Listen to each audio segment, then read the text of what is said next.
శూరత్వం, వీరత్వం, త్యాగం కలగలిసిన ఓ మహాయోధుడి చరిత్రను ఈరోజు తెలుసుకుందాము. తండ్రి స్థాపించిన హైందవ స్వరాజ్య సంరక్షణకై తన సర్వస్వాన్ని ఒడ్డిన పులిబిడ్డ చరిత్ర ఇది. 9 ఏళ్ల వయస్సులోనే తండ్రితో పాటు వెళ్లి చావును వెక్కిరించి మరీ బయటకొచ్చిన ఒక ధీరుడి సజీవ గాథ.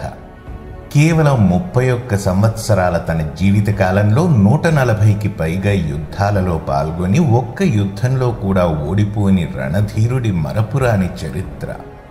శత్రువులకు చిక్కి 40 రోజుల పాటు చిత్రహింసలను అనుభవిస్తూ కళ్ళు పీకేస్తున్నా, కాళ్ళు నరికేస్తున్నా, చర్మం ఒలిచేస్తున్నా తాను నమ్మిన ధర్మాన్ని వదలనని దృఢచిత్తంతో నిలబడి చివరకు మృత్యువు ఒడిలో సేదదీరిన మహనీయుడి ఆవేదన.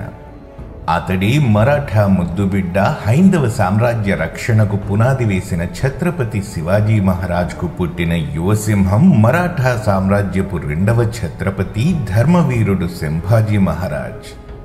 మరాఠా ప్రజలు ముద్దుగా ఛావా అంటే సింహం బిడ్డగా పిలుచుకున్న ఛత్రపతి సంభాజీ మహారాజ్ గురించి ఇన్నేళ్లుగా మన కుహనా చరిత్రకారులు దాచేసిన అసలైన గాథను సవివరంగా తెలుసుకోవడానికి ఈరోజుటి మన వీడియోను చివరిదాకా చూసి మీ అభిప్రాయాలను కామెంట్స్ ద్వారా తెలియజేస్తారని ఆశిస్తున్నాను.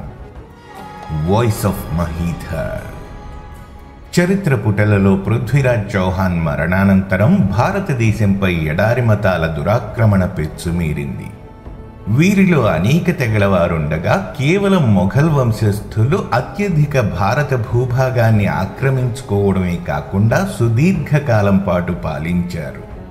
ఈ క్రమంలో ఢిల్లీ గద్దెనెక్కిన ప్రతి ముస్లిం పాలకుడు మన ఆలయాలను ధ్వంసం చేసి దేశ సంపదను దోచుకుంటూ హిందువులను చిత్రహింసలకు గురిచేసి చంపుతూ అత్యంత హేయమైన రీతిలో ఆడవారి మానప్రాణాలను హరించడం, ఇలా చెప్పుకుంటూ పోతే వారు చేసిన అకృత్యాలకు అంతే లేదు. ఆ సమయంలో మన భారతీయ రాజులు ఎంతోమంది తమ రాజ్యాలను, ప్రజలను కాపాడుకోవడానికి ఎన్నో త్యాగాలు చేశారు. దేశం అటువంటి క్లిష్టమైన పరిస్థితిలో ఉన్నప్పుడు పుట్టుకొచ్చిన మహావీరుడు, భవానీమాత ప్రియసుతుడు ఛత్రపతి శివాజీ మహారాజ్. ఆ మహాయోధుడి గురించి మనం గతంలో చేసిన వీడియో లింక్ను చూడని వారి కోసం డిస్క్రిప్షన్లోనూ ఐకార్డ్స్లోనూ పొందుపరిచాను.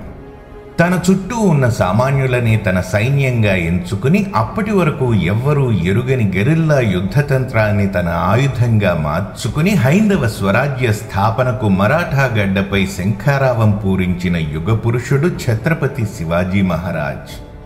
అలాంటి సింహానికి ఆయన మొదటి భార్య అయిన సైబాయ్ భోంస్లేకి 1657 మే 14వ తేదీన అహ్మద్నగర్లో గల పురందర కోటలో జన్మించాడు సింహపు కూన వంటి సంభాజీ రాజే భోంస్లే.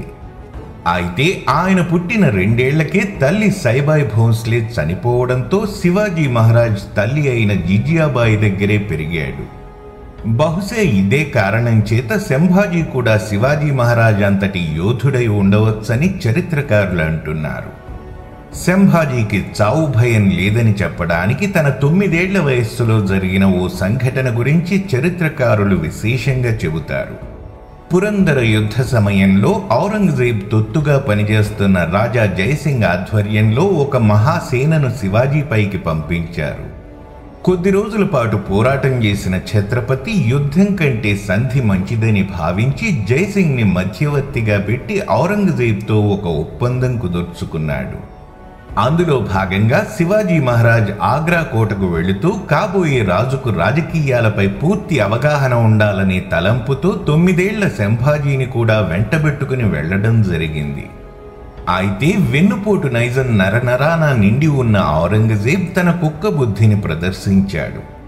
శివాజీ మహారాజ్ని కొడుకు సంభాజీతో సహా ఖైదు చేయించాడు. కోటలో పనిచేసే వారి తోడ్పాటుతో కొడుకుతో సహా తప్పించుకుని తిరిగి తమ రాజ్యానికి చేరుకున్నారు శివాజీ, సంభాజీ. సహజంగా 9 ఏళ్ల వయస్సు వారు అలాంటి పరిస్థితుల్లో ఇరుక్కుంటే భయంతో బిక్కచచ్చిపోతారు. కానీ పులిబిడ్డ కళ్లలో చిన్నపాటి బెరుకు కూడా లేదని, తండ్రి వేసిన ప్రణాళికకు పూర్తిగా సహకరిస్తూ అక్కడి నుంచి తెలివిగా బయటపడ్డారని చరిత్రకారులు చెబుతున్నారు. చిన్నతనం నుంచే నాయనమ్మ జిజియాబాయి దగ్గర పెరగడంతో సంభాజీకి పురాణాలు, ఇతిహాసాలతో పాటు హిందువులపై జరుగుతున్న అకృత్యాలు, వాటిపై తన తండ్రి చేస్తున్న పోరాటం, ఇలా అన్ని విషయాలు చెబుతూ అతని వ్యక్తిత్వం ఒక యోధుడిలా, రాజులా, వివేకవంతుడిలా మారేలా చేసింది జిజియాబాయి.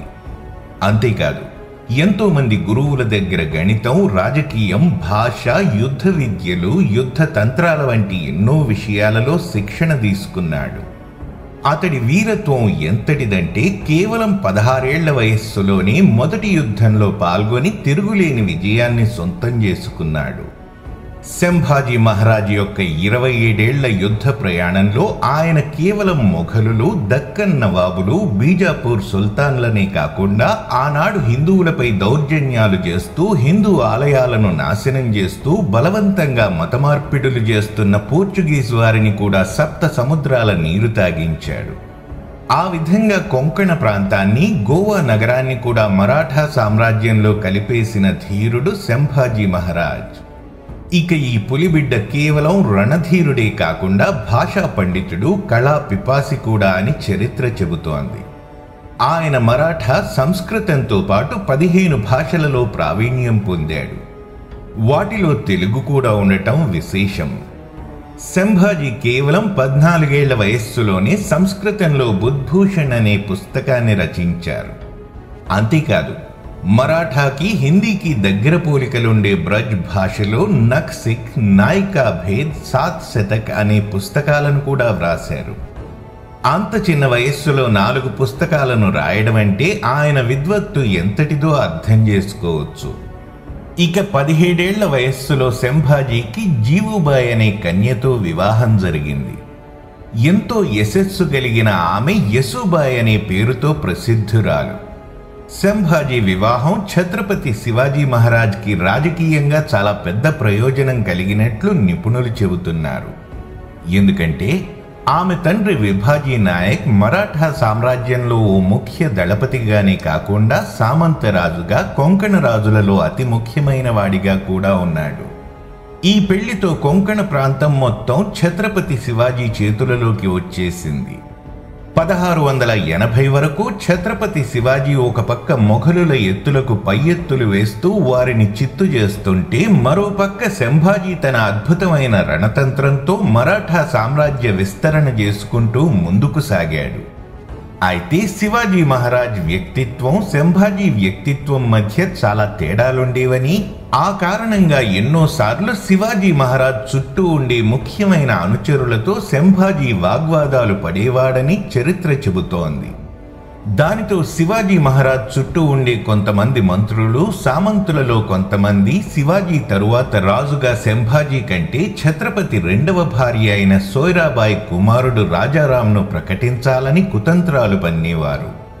వారి పన్నాగాలలో సోయ్రాబాయి హస్తం కూడా బలంగా ఉండేది. కొంతమంది చరిత్రకారుల ప్రకారం ఒకసారి సోయ్రాబాయి తన గూఢచారుల సహాయంతో సంభాజీకి విషం పెట్టి చంపడానికి కూడా ప్రయత్నించింది. ఈ గొడవల కారణంగానే 1678లో సంభాజీ, రాజారాంల మధ్య వివాదం తారాస్థాయికి వెళ్లిపోయి ఇద్దరూ వేరువేరుగా తమ బలాలను పెంచుకునే వరకు వెళ్లిపోయింది. ఒక పక్క అనారోగ్యం కారణంగా ఛత్రపతి మంచం పట్టడం, మరోపక్క అన్నదమ్ముల గొడవలు. ఇదే అదనుగా భావించిన ఔరంగజేబ్ ఎడతెరిపి లేకుండా మరాఠా సామ్రాజ్యంపై దురాక్రమణలకు పాల్పడుతూ వచ్చాడు. ఈ క్రమంలో 1680 ఏప్రిల్ 3న అనారోగ్యం కారణంగా శివాజీ మహారాజ్ కన్నుమూయగా సోయ్రాబాయి తనకు అనుకూలంగా ఉన్న మంత్రులతో కలిసి కేవలం 10 ఏళ్ల వయస్సున్న రాజారాంను 1680 ఏప్రిల్ 16న సింహాసనంపై కూర్చోబెట్టేసింది. అయితే వయస్సులో చిన్నవాడు, ఎటువంటి అనుభవం లేనివాడి చేతులలోకి మరాఠా రాజ్యం వెళితే మొఘలులను ఆపడం అసాధ్యమని మొదటి నుంచి చెబుతున్న సంభాజీ అటువంటి దుస్థితి తమ రాజ్యానికి రాకూడదని భావించి వెంటనే రాయ్గఢ్ కోటను ఆక్రమించుకుని అధిక శాతం మరాఠా సర్దార్లను తన వైపుకు తిప్పుకుని 1680 జూలై 20న తాత్కాలిక రాజుగా సింహాసనంపై కూర్చున్నాడు. ఈ తతంగంలో సోయ్రాబాయికి అస్సలు ఊహించని ఎదురుదెబ్బ తగిలింది. అప్పటి వరకు తనకు వెన్నుదన్నుగా నిలిచిన ఆమె సొంత అన్న హంబీర్రావు మోహితే కూడా ఆమెకు వ్యతిరేకంగా పనిచేసి రాజ్యం సంభాజీ చేతులలోకి వెళ్లడానికి సహకరించాడు. దానితో సంభాజీ మహారాజ్ సోయరాబాయిని, తమ్ముడు రాజారాంని, వారికి సహకరించిన వారిని ఖైదు చేయించాడు. అయితే ఇక్కడే కుహనా చరిత్రకారులు తమ కపట కళానికి పని చెప్పారు. సోయరాబాయిని, ఆమె అనుచరులను సంభాజీ మహారాజ్ అత్యంత దారుణంగా చంపించాడని, రాజారాం చిన్నవాడు కావడంతో అతడిని మాత్రం వదిలేశాడని పిచ్చిరాతలు రాశారు. వాస్తవానికి ఆ సమయంలో శివాజీ మహారాజ్ మరణ వార్త వినగానే అతిపెద్ద మొఘల్ సైన్యం మరాఠా సామ్రాజ్యం వైపు అడుగులు వేసింది. అదే సమయంలో సోయరాబాయ్, ఆమె అనుచరులు సంభాజీ మహారాజును అతడున్న పన్హాలా కోటలోనే బంధించి చంపాలని కుతంత్రం పన్నారు. దానిని పసిగట్టిన సంభాజీ మహారాజ్ అక్కడి నుంచి తప్పించుకుని తన హక్కైనటువంటి సింహాసనాన్ని దక్కించుకున్నాడు. తనను చంపడానికి ప్రయత్నించిన వ్యక్తులు ఎప్పటికైనా ప్రమాదమని భావించి సోయరాబాయి మినహా తక్కిన వారిని చంపించాడని, పినతల్లి సోయరాబాయిని, తమ్ముడు రాజారాంను వేరే ప్రాంతానికి తరలించి జాగ్రత్తగా చూసుకున్నాడని, ఇది జరిగిన కొన్నేళ్లకే సోయరాబాయి జబ్బునబడి చనిపోతే ఆమెకు అంత్యక్రియలు కూడా సంభాజీ దగ్గరుండి చేయించాడని వాస్తవ చరిత్ర చెబుతోంది. ఆ విధంగా 1681 జనవరి 16న సంభాజీరాజే భోంస్లే సింహాసనాన్ని అధిరోహించి ఛత్రపతి సంభాజీ మహారాజ్గా మరాఠా సామ్రాజ్యపు 2వ ఛత్రపతిగా మారాడు. సరిగ్గా ఆ సమయంలో ఔరంగజేబ్కు అతడి కొడుకులకు మధ్య అధికారం కోసం తీవ్రమైన అలజడి చెలరేగింది. మరీ ముఖ్యంగా అతడి కొడుకు మొహమ్మద్ అక్బర్ తండ్రి ఔరంగజేబ్ చేస్తున్న అమానవీయ చర్యలపై వ్యతిరేకంగా పోరాడుతూ ఉన్నాడు. ఇది తట్టుకోలేని ఔరంగజేబ్ తన 4వ కొడుకును అత్యంత కిరాతకంగా చంపి అక్బర్ను ఖైదు చేశాడు. అతడిని కూడా చంపడానికి సన్నాహాలు మొదలుపెట్టగా అక్బర్ తెలివిగా ఆగ్రా కోట నుంచి తప్పించుకుని సంభాజీ మహారాజును శరణు వేడాడు. అప్పటి నుంచి అక్బర్ సంభాజీకి దాసుడిగా మారిపోయాడు. ఒకానొక సమయంలో రాజారాంను ఎలాగైనా రాజును చేయాలని భావించిన కొంతమంది సామంతరాజులు, నమ్మక ద్రోహులు సంభాజీ మహారాజ్ని ఖైదు చేయడానికి తమకు సహకరించాలని కోరుతూ ఒక ఉత్తరం పంపారు. ఆ ఉత్తరాన్ని వెంటనే అక్బర్ సంభాజీకి పంపి తన మిత్రత్వాన్ని నిలబెట్టుకున్నాడు. తనకు నమ్మక ద్రోహం చేయాలని చూసిన సామంతులను వెంటాడి వేటాడి మరీ చంపేశాడు సంభాజీ. ఇలా దాదాపు 9 ఏళ్ల పాటు ఒక పక్క మొఘల్ సైన్యంతో, మరో పక్క పోర్చుగీస్ వారితో, ఇంకో పక్క దక్కన్, బీజాపూర్ వంటి ముస్లిం రాజులతో పోరాటం చేస్తూనే తన చుట్టూ తిరిగే నమ్మక ద్రోహులను ఏరిపారేసేవాడు సంభాజీ. అదే క్రమంలో మరాఠా సామ్రాజ్యాన్ని మరింతగా విస్తరించడమే కాకుండా తన రాజనీతితో సస్యశ్యామలమైన రాజ్యంగా మార్చాడు. ఈ క్రమంలో ఔరంగజేబ్ తన సేనలను పోగేసుకుని మరాఠా నేలపై ఎడతెరిపి లేకుండా దాడులు చేస్తూ కొన్ని చిన్న చిన్న కోటలను స్వాధీనం చేసుకున్నాడు. ముందుకు వస్తున్న ఔరంగజేబ్ సేనలను వెనక్కి పంపడానికి సంభాజీ మహారాజ్ రాయ్గఢ్ను వదిలి సంఘమేశ్వర్ కోటలో నివసించడం మొదలుపెట్టాడు. అక్కడి నుంచి మొఘల్ సేనలకు చుక్కలు చూపిస్తూ వారిని వెనక్కి తరిమికొట్టడం మొదలుపెట్టాడు. ఇదిలా ఉంటే ఒకరోజు సంభాజీ మహారాజ్ తన సేనలతో రాయ్గఢ్కు వెళ్లాల్సి ఉండగా కొంతమంది గ్రామ ప్రజలు వచ్చి తమ సమస్యలను చెప్పుకోగా, వారి సమస్యలు తీర్చడానికి కేవలం 200 మందిని మాత్రమే తన దగ్గర ఉంచుకుని తక్కిన సేనలను రాయ్గఢ్కు పంపించేశాడు సంభాజీ. ఈ విషయం తెలుసుకున్నాడు ఘనోజీ షిర్కే అనే మరాఠా సర్దార్. ఇతను ఎవరో కాదు, సంభాజీ భార్య యశూబాయికి స్వయానా సోదరుడు. గతంలో తను చేసిన ఒకానొక దుశ్చర్య వలన సంభాజీ చేత దండింపబడినవాడు. ఇప్పుడు ప్రతీకారం తీర్చుకోవడానికి సంభాజీ వివరాలను మొఘల్ సర్దార్లలో ఒకటైన ముకర్రబ్ ఖాన్కి తెలియజేసి ఏకంగా 5000 మంది సేనలతో కేవలం మరాఠా వీరులకు మాత్రమే తెలిసిన రహస్య మార్గం గుండా వెళ్లి సంభాజీ ఉండే కోటను ముట్టడించారు. 5000 మంది సైన్యం ముందు 200 మంది సేనలు సరితూగలేక సంభాజీ మహారాజ్ ఔరంగజేబ్కి దొరికిపోయాడు. సంభాజీ మహారాజ్ జీవితంలో ఓడిపోయిన ఒకే ఒక్క యుద్ధం ఇదే. ఇక అప్పటి నుంచి దాదాపు 40 రోజుల పాటు హిందూ ధర్మాన్ని వదిలి ఇస్లాం మతం స్వీకరించమని ప్రతిరోజు ఔరంగజేబ్ సంభాజీని అత్యంత కిరాతకంగా, క్రూరాతి క్రూరంగా హింసించడం మొదలుపెట్టాడు. ముందుగా కాలుతున్న ఇనుప చువ్వలతో కళ్ళు పొడిపించాడు. తరువాత నాలుక కోయించాడు. చర్మం ఒలిపించాడు. అప్పటికి హిందూ ధర్మాన్ని తప్ప వేరే మతాన్ని అంగీకరించనన్న దృఢ సంకల్పంతోనే ఉన్న సంభాజీని దారి మార్చడానికి రోజుకో అంగాన్ని నరుకుతూ వచ్చారు. ఇలా 40 రోజుల పాటు మానవమాతృడు భరించలేని నరకయాతనను చూపించిన తరువాత 1689 మార్చ్ 11వ తేదీన తల నరికించి చంపించాడు. ఆ తరువాత సంభాజీ మహారాజ్ శరీరాన్ని చిన్న చిన్న ముక్కలుగా నరికించి షోలాపూర్ దగ్గరున్న భీమా నదిలో పారేయించాడు. ఇది తెలుసుకున్న మరాఠా వీరులు ఆ నదిలో వెతికి దొరికిన కొన్ని భాగాలని తీసుకెళ్లి అంతిమ సంస్కారాలు జరిపించారు.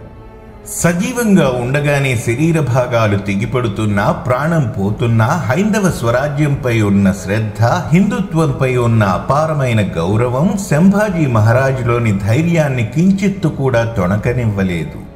దేశం కోసం, ధర్మం కోసం అత్యంత భయంకరమైన మరణాన్ని సైతం నవ్వుతూ ఆహ్వానించిన ఆయన వీరత్వాన్ని చూసిన మరాఠా యోధుల రక్తం మరిగిపోయింది. వారి గుండెల్లో కొండంత ధైర్యాన్ని నింపింది. ఆ తెగువే ఔరంగజేబ్ జీవితానికి నికృష్టమైన ముగింపు పలకడంతో పాటు ఆ తరువాత మొఘల్ సామ్రాజ్యాన్ని కూకటి వేళ్లతో సహా పెకలించి వేసేలా చేసింది. జై భారత్, జై హింద్, జై భవానీ.